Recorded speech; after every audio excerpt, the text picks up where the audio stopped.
Hi Ayush, how are you? Yeah, good, ma'am. How are you? I'm doing well as well. First of all, many congratulations to you on clearing up your exam. Okay, thank you, ma'am. So, how are you feeling right now? बहुत अच्छा feel हो रहा है, सही लग रहा है। अब 3 मंथ की प्रिपरेशन करने के बाद फाइनली एग्जाम क्लियर कर दिए तो अच्छा लग रहा है। So, like, is it your first attempt? Yeah, it's my first attempt. I clear them very well. At 79% I got in my Okay, first that's a attempt. very good percentage. Okay, so you have done 3 months of preparation, right? Yes. तो क्या study strategy रही है आपकी? कौन से topics आपने prioritise किए थे? क्या आपने स्ट्रैटेजीज यूज करी थी? क्या स्टडी प्लान रहा था आपका? बेसिकली सबसे पहले तो आप बेसिक्स क्लियर करो, पूरे जितने भी बेसिक्स हैं आपको एक बार अंडरस्टैंड करना पड़ेगा। उसके बाद से फिर आपको फोकस करो, जितना आप मॉक टेस्ट दे सकते हो मॉक टेस्ट दो, जितना 4 5 6 10 15 मॉक टेस्ट दो। उससे क्या होगा कि आपको प्रैक्टिस होगी जी। तो मॉक टेस्ट ने बहुत हेल्प किया था मेरा, हेनरी अरविंद के, और जो पढ़ाने वाले टीचर्स थे मैम, उन्होंने भी अच्छे से पढ़ाया पूरा, वो भी एक हेल्पफुल रहा। और आप ज्यादा नहीं, 4 घंटे 5 घंटे डेली के 4 घंटे भी देंगे तो इनफ है उसके लिए, एग्जाम देने के लिए। और कैसा रहा था आपका एग्जाम एक्सपीरियंस? कैसा रहा था? जो स्ट्रेस मैनेजमेंट है, एंजाइटी होती है पेपर से पहले, थोड़ा सा लगता है, so how have you manage that? और ये हेडेक तो था, 4 घंटे बैठ के लगातार एग्जाम देना आसान बात नहीं है, लेकिन हो जाता है, मैनेज हो जाता है। थोड़ी एग्जाम्स में टाइम की कमी रहती है कि पूरे क्वेश्चंस तो नहीं हो पाते, लेकिन इतना है कि आप कर सकते हैं।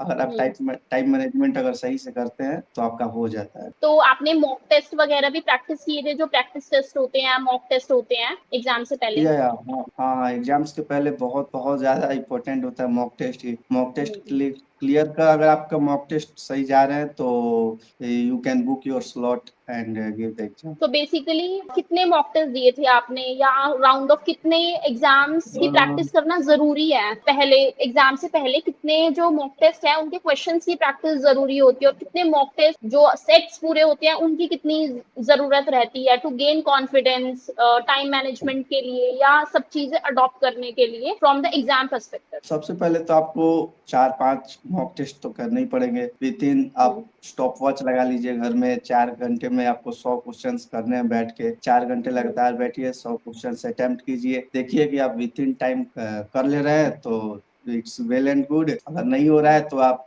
2 3 4 5 10 मॉक टेस्ट अरेंज कीजिए, हेनरी अरविंद के साइट पे है, और कहीं से अरेंज करके आप गूगल्स पे भी है, तो आप टेस्ट देते रहिए। और उससे आपको कॉन्फिडेंस जब लगे कि हाँ अगर मैं कर सकता हूँ तो यू कैन बुक योर। अभी मैं तो ईडी कोडर में एज अ जयपुर जॉब कर रहा हूँ, ईडी इमरजेंसी डिपार्टमेंट में ईडी कोडर एज अ। तो इट्स वेल एंड गुड। अगर आप सर्टिफिकेशन कर लेते हैं तो आपके लिए आगे अपॉर्चुनिटी बहुत अच्छा है, बेनिफिट रहते हैं। आपको पर्सनली क्या डिफरेंस लगा बिफोर द मॉक टेस्ट आप में कॉन्फिडेंस का या नॉलेज का, और आफ्टर द मॉक टेस्ट क्या एक बहुत बड़ा डिफरेंस यू फील? या बहुत बड़ा डिफरेंस है। अगर आप बिना मॉक टेस्ट के तो ये आप क्वालिफाई नहीं कर पाएंगे। मॉक टेस्ट आपके लिए बहुत जरूरी है। जितना ज्यादा आप मॉक टेस्ट दीजिएगा उतना ज्यादा आपको कॉन्फिडेंस आएगा, प्लस टाइम आप मैनेजमेंट कर पाइएगा कि हाँ इतने समय में मैं कर सकता हूँ, तो you can do. It's better for your examination and you can crack the exam. Okay, so what is the main thing you have struggle in? उस पे सबसे ज्यादा फोकस करने का है, उस टॉपिक पे 50 60 क्वेश्चंस मॉक टेस्ट, उसी बेसिक सिंगल टॉपिक पे कहाँ कौन सा टॉपिक मिस कर रहा है। ज्यादातर गाइडलाइंस ज्यादा मैटर करते हैं। आप गाइडलाइंस आपकी कंप्लीट है तो you can easily give the exam, because guidelines he main है। जितना गाइडलाइंस आपके ऊपर कमांड रहेगा गाइडलाइंस का, तो आप इजिली ऑप्शंस को एलिमिनेट कर सकते हैं। आपको बेसिक्स ये क्लियर रहेगा तो आप ऑप्शंस को इजिली एलिमिनेट करके आप विथ इन टाइम, बिकॉज एक क्वेश्चन को हार्डली 2 मिनट 3 मिनट टाइम देना, तो आप उस टाइम पे क्लियर कर लेंगे गाइडलाइंस के बेसिस। तो गाइडलाइंस मोस्ट ओके इम्पोर्टेंट है। Okay, so the last question is, जो थ्योरी पार्ट रहता है और जो न्यूमेरिकल पार्ट रहता है, राइट, उसको कैसे डिवाइड करें कि थ्योरी को हमें कितना टाइम देना चाहिए, और प्रैक्टिकल जो न्यूमेरिकल पार्ट रहता है उसको हमें कितना टाइम देना चाहिए? कैसे टाइम डिवाइड करें उन दोनों के बीच? टाइम थ्योरी दोनों इम्पोर्टेंट है, क्योंकि आपको ऑप्शंस एलिमिनेट करने आना चाहिए। तो दोनों ही ज्यादा इम्पोर्टेंट है। दोनों ही जितना आप ज्यादा